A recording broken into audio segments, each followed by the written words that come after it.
இருப்பார். பொண்டாட்டியும் சரியில்லை, பிள்ளையும் சரியில்லை, வந்தவளும் சரியில்லை, இருந்த சரியில்லை. நான் எங்கே போவேன், எது வரும் புலம்பல் தான். கேள்விப்பட்டிருப்பேன், எல்லாம் ஜனகராஜ் தானே பண்ணுவார். இதே மாதிரி ஒரு நண்பர் வந்தார். சொன்னார்னா பல்லு பூரா கரை, உதட்டு எடுத்து பார்த்தா உள்ளுக்குள்ளே உதட்டு பார்த்தா வலி உள்ளே பார்த்தா ஒரு குடைஞ்சி போயிருக்கு. என்னன்னு பார்த்தா அந்த பான்பராக்குன்னு ஒரு மேட்ரிக்கல் இருக்குது பாருங்கள். இப்போ எல்லாம் நிறைய தடையெல்லாம் வந்திருக்கு, கடையெல்லாம் வச்சு விற்றா கூட தடை வந்திருக்கு.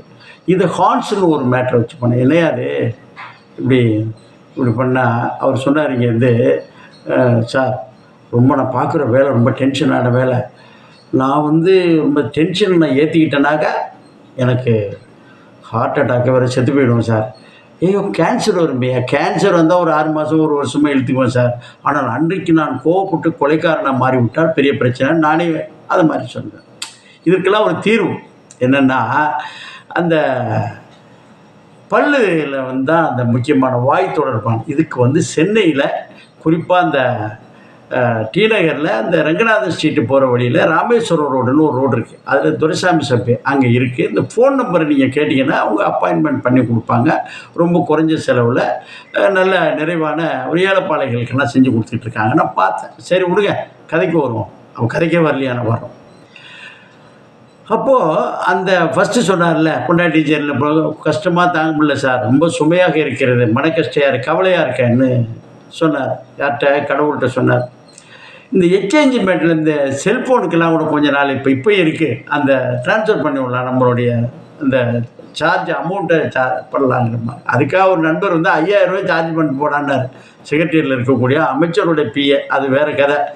5000 ரூபாயா இப்போ ரீசார்ஜ் பண்ணுறது, அது எதுக்கு அனுப்புகிறாருன்னா அந்த 5000 ரூபா அந்த குழந்தைகளுக்கு ஃப்ரெண்ட்ஸ் எல்லாத்துக்கும் அனுப்பிட்டுருப்பார். அதை விட்ருங்க. இந்த பாவம் மூட்டை, இந்த சுமையால் கடவுள் என்ன சொல்கிறாருன்னா, ஏப்பா நாளைக்கு எல்லோரும் கனவுல தோண்டி சொல்கிறார், நாளைக்கு நான் வந்து கோயிலுக்கு வந்துடுறேன், நீங்கள் எல்லோரும் உங்கள் நண்பர்கள் எல்லாத்தையும் சொல்லி யார் யாருக்கு கஷ்டமாக இருக்கோ அவரெல்லாம் அந்த சுமை மூட்டையெல்லாம் பாவம் மூட்டை, அதை கஷ்ட மூட்டையெல்லாம் கட்டி எடுத்துகிட்டு வந்திருக்கப்பா கையில் அப்படின்னு சொல்கிறார். உடனே இவரும் மறைச்சிக்கிட்டு எல்லாத்தையும் சொல்கிறார், என் ஃப்ரெண்ட்ஸு எல்லாம் இப்போ எஸ்எம்எஸ் கொடுத்தா ஒடியாந்துருதுல, எஸ்எம்எஸ் இருக்கட்டும், அடுத்து இந்த வாட்ஸ்அப்பில் தட்டி விட்டோன்னே ஒடியாந்துருச்சு. எல்லோரும் நண்பர்கிட்ட நாளைக்கு காலைல கடவுள் வர்றாரு, இந்த கோயிலுக்கு வந்துருங்கப்பா, இது 38 கோயிலோ இல்லை சிவா விஷ்ணுவோ இல்லையா, அந்த இதுக்கு வாங்க பாரத சாரதி கோயில், அது மாதிரி ஒரு கோயில், அல்லது வந்து மயிலாப்பூர் இதை மாதிரி ஒரு கோயிலுக்கு வந்துருங்க போனால் ஏகப்பட்ட கூட்டம். அவன் பையன் வச்சுருவாப்பா வந்திருக்கான். பார்த்தா இந்த தம்பியோட பையை விட பெரிய பைகளாக இருக்கிறது. சரி ஓகே, ஒரு அரை மனசு கடவுள் சொல்லிட்டாரு, தீர்த்து வைக்க போகிறாரு.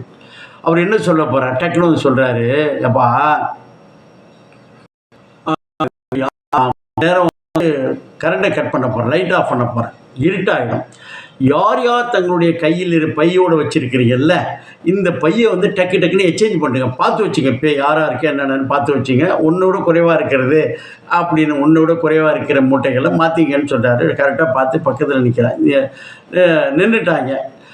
டக்குன்னு கரண்ட்டு கட் ஆகுது, லைட்டு ஆஃப் ஆகிறாங்க. பார்த்துட்டு நான் வந்து 2 நிமிஷம் தான் கொடுப்பேன், 1 நிமிஷம் கொடுப்பேன்னா சரி ஓகே எக்ஸ்சேஞ்சு 2 நிமிஷம் கொடுத்து முடிச்சு பார்த்தா அவன் பையன் அவன் வச்சுட்டு உட்காந்துருக்கான்.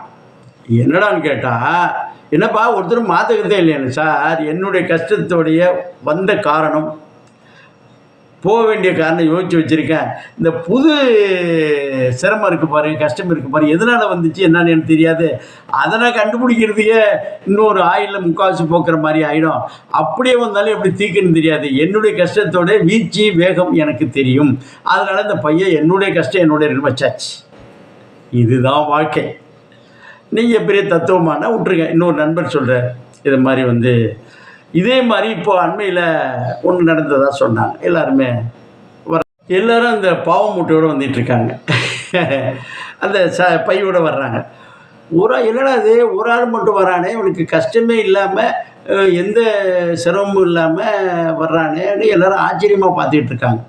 அவன் சொன்னான் வந்தோடனே, என்னடா அது உனதான் கஷ்டம் இல்லையா, அப்புறம் இருக்கிறா இங்கே நாங்கள் தான் வேறு வேலை விட்டு இல்லாமல் கஷ்டம் இல்லாத கஷ்டத்தை இருக்கிறதா எடுத்துக்கிட்டு கோயிலுக்கு போகணுன்னு அழைஞ்சிட்டு இருக்கோம். நானே தீர்க்க வேண்டிய மேட்ரு வந்து என்னால் தீர்க்க முடியாமல் இங்கே வந்து எதை சொல்லி இல்லையா அழுதுட்டு போவோம், மூக்கால் அழுதுட்டு போவோம்னு சொல்லி வந்தாக்கா நீ ஒன்றுமே இல்லாமல் வரையன்னு அவன் சொன்னால் பாருங்க, இல்லை இல்லை, என்னோட கஷ்டம் கொஞ்சம் நெஞ்சம் இல்லை, பெரிய இதாக இருக்குது. ஒரு மெட்டேட்டர் வேனில் எல்லாம் கட்டி போட்டு, அந்த யானை குட்டி யானைலாம் இருக்குது பாருங்கள், அது மாதிரி கட்டி போட்டு கொண்டு வந்துகிட்ருக்கேன். அதான்னு சொல்லி முடிச்சாங்க. அப்போ கஷ்டங்கிறது யாருக்கு இருக்குது? இல்லை. பார்த்துங்க சார்.